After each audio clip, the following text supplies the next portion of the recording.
everybody. Why don't we give it up for Zach? He's a great MC this morning, getting everybody fired up. So thank you so much for having me here. And it is true that most of you have more wisdom than many of the adults in the room. So thank you so much, Zach, for the things that I need to teach my children about experiencing the world like you are here today. So it is my pleasure today to share with you the magic of computer science and a little bit about why I am so passionate about this space as well. Now, first thing I want to do is start with this picture. How many of you have seen this picture before and know what it is? Fantastic. So if you said that this was the world's first programmable, all-electronic general-purpose computer that was created back in 1946, you're absolutely correct. The Electronic Numerical Integrator and Computer, or the ENIAC as it was called, was controlled by a web of electrical cables. There were thousands of them that needed to be plugged in just so and configured to actually execute one single set of instructions. And this needed to be done every couple of days by the women in these pictures. And the women themselves were actually called computers. And so every couple of weeks, they would have to change over the instructions and rewire all of these cables. Now, fast forward 30 years to 1976. Computers no longer took up an entire room. They actually fit on top of a desk. And that was also the year that Steve Jobs and Steve Wozniak created the iconic Apple computer. That was also the year that I moved to the United States from Taiwan. My sister and I were the only Asians in the entire school in the suburb of Detroit, Michigan. Needless to say, I was a little bit lost, probably quite terrified also. But my first grade teacher was so amazing. She actually welcomed me into her classroom and treated me just like any other student, gave me confidence to know that I fit in, even though I was a stranger in a very strange land. So this was me when I was 5. And I was a tomboy, and I loved to play, and I even got a black eye in the playground one day. But my teacher picked me up, she took care of me, and she gave me the opportunity to teach my class about Asian culture as well. And so I distinctly remember for show and tell making ramen in front of the classroom and the smell of it just wafting through the hallways. And I bet none of those kids had ever seen fast food like that ever before. And so that taught me that the power of teachers really is about more than just the academics. It really is about caring for that whole child, and if they feel excluded, to include them and to embrace them and figure out what is the culturally relevant curriculum that would bring them in with their personal stories. Now, after a while, my teachers throughout my schooling really influenced me. And in high school, I had the same math teacher for 4 years. That's practically unheard of. But he said to me, one day you're going to teach. And by senior year, I was his TA. I even got to bring my own papers home to grade along with the rest of my colleagues. And it was actually incredible he gave me that much trust. But when it came time to choose a major in college, my parents were the biggest influence. After all, they were paying the tuition, right? You can't really say no. So my dad said to me, easy is comfortable, but difficult is more fulfilling. And by then, computers were pretty much everywhere. People were no longer being called computers. There were actually jobs as computer scientists. And they were pretty much in homes, and people were doing research and playing around with them. So I thought about computer science as a major. Certainly it was difficult, maybe it could be fulfilling, but the image I had in my mind was people sitting in front of a computer all day just typing out lines of code, moving a cursor from this side of the screen to that side of the screen. It just didn't seem appealing. So I graduated with a chemical engineering degree instead, and when I graduated from Stanford, this passion that I had for education and the back of my mind said, I really want to be a teacher. So that feeling came back, and I got my master's in education, taught math and chemistry in high school, and became an assistant principal. And then the dream evolved. The dream evolved into starting one of those schools that Nikhil talked about, the schools that really challenged the system, got more girls into math and science because there just wasn't enough of us when I was going to college. And so going into that thinking of how do I start a school, I started talking to everybody I knew. So this is much like the design thinking that you're going through at this conference today, is what do the users need to know in order to start a school? You need to know marketing, you need to know organizational behavior, finance. I'm a planner, so I decided, okay, I'm gonna learn all of this stuff and then start my school, so I went back to business school. Because to me, starting a school was very much like starting your own company. And I met a couple of you today who've already started your own company, so I give you a lot of credit for just jumping in. When I graduated from business school, though, my professors told me, you can't just start one school. Think about changing the system. And as all of you know, changing the system is incredibly difficult. But I thought, shoot, I'll go for it. Let's go take that risk. It's probably going to be really fulfilling, right? Because the more difficult it is, the more fulfilling it's going to be. So I went back to Stanford, and I worked with the business school and School of Education, trying to fuse the two together, trying to take the best practices and working with the largest school districts in the United States. But as I went along this journey, I also wanted to be credible when I spoke to business leaders. So I went back to the technology sector, and I worked at PayPal, eBay, and Google, and I quickly found out that computer science was the backbone of innovation today. So while I went to business thinking I was going to tell business leaders what their role was in education so that they can have the best workforce for the 21st century, what I actually learned was that I needed to bring the discussion of computer science back to education, to tell people that students needed to create technology, not just to use it. And this was going to help to transform the education system that we knew it, and also to give students the power to do something that could really change the world. But what is computer science in the first place? Many of you already know, but I can tell you that computer science is one of the highest paid professions that you can go into, but you probably already knew that.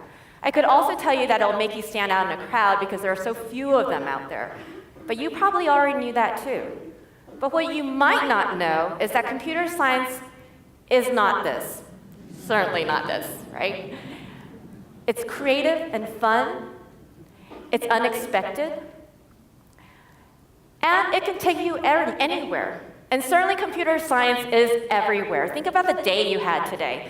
When you woke up and got out of your hotel room with your key card, or you went down the elevator, or even took out your smartphones, everything has some aspect of technology now. And it is in the palm of your hand today. So think about the power you can have if you're creating the technology that goes behind it. But more than anything, technology can be infused with anything that you love. We're not trying to create a world of all computer scientists. We need diversity. So how does computer science get infused with the passions that you already have? So we're going to show a little bit of a video to demonstrate this. My name is Lamore Freed, and I'm the lead engineer and owner of Adafruit Industries. My name is Miral Cobb, and I'm a dancer, and I'm a software engineer. I am Aya Bader. I'm an engineer and an interactive artist. My name is Erica Kochi, and I lead innovation at UNICEF. My name is Robin Haneke. I am a game designer. My name is Danielle Feinberg. I am a director of photography for lighting at Pixar Animation Studios. People are happiest when they're really creative, when they're making stuff with their hands, when they get to see what they make. It's not fun to code just for coding's sake. There has to be something at the end that is so cool that the effort you put into it makes it worthwhile. So you could use code to make a giant head of red curly hair that moves appropriate with the character. You can make schools of fish with code. You can have a car drive on a road with code. Everyone wants to play. Everyone wants to invent. Everyone wants to create. And code really allows you to do that. Through code, we were able to register children's births all across Nigeria. We could ensure that children get immunized, ensure that children stay in school. It also ensures that they have a voice. What's great about writing code is you press a button and immediately you see something happen. You could have someone's head fall off. You can have somebody fly. You can even get eaten by a serpent. Lots of code is effective, and lots of code is efficient, and lots of code makes things go. But what we need is creativity, we need inspiration, we need to see your voices, your flavors, your personalities, your ideas, your inventions. That's how the world becomes a better place.